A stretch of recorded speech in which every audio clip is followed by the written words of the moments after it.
It's not hard to tell what the various narratives are my opponents are using against me. Not only do I see their false narratives about me on the internet, but people in our community come up to me and say, "Hey, Dave, do you know what I heard some guy saying about you?" One of the things I'm proud of is that everything my opponents are saying about me are lies. If the only things they can attack me with are lies they've made up, I must be a pretty great candidate for sheriff. Because Nye County has a large Christian community, one of the lies my opponents are telling about me is that I'm anti-religion. In one comment I read, one of these liars was trying to convince people that as sheriff I would try to eradicate all religion in Nye County.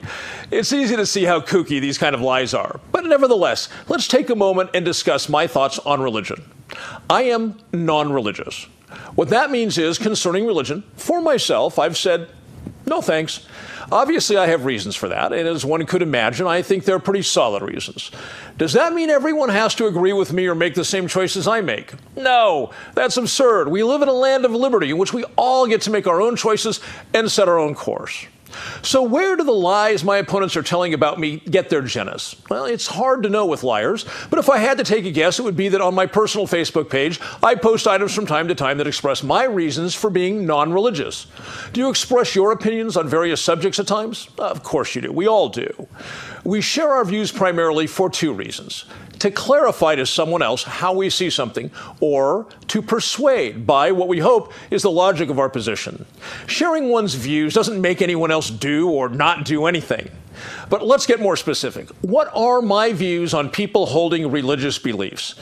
My view is, carry on. Live your life as you believe is best for you. That's what individual liberty is all about. Is there any connection between the office of sheriff and religion? In a tangential way, yes, but those connections pertain exclusively to the law. Let's quickly look at those connections.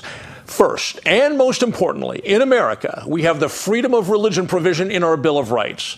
That means every person in America has the unalienable right to practice the religion that suits them, or, as in my case, no religion. Every American has that right.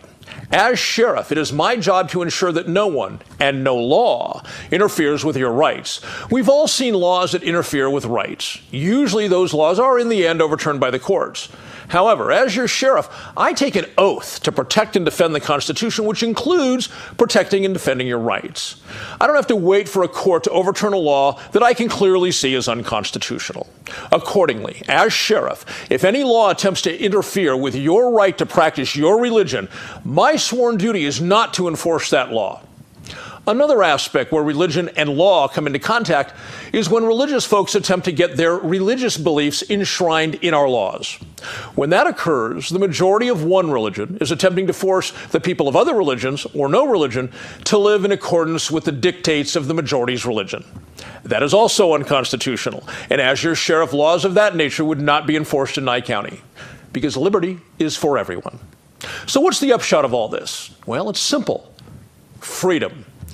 You do your thing, I do mine, the guy down the street gets to do his thing, and we all enjoy the amazing benefits of living in a land of liberty.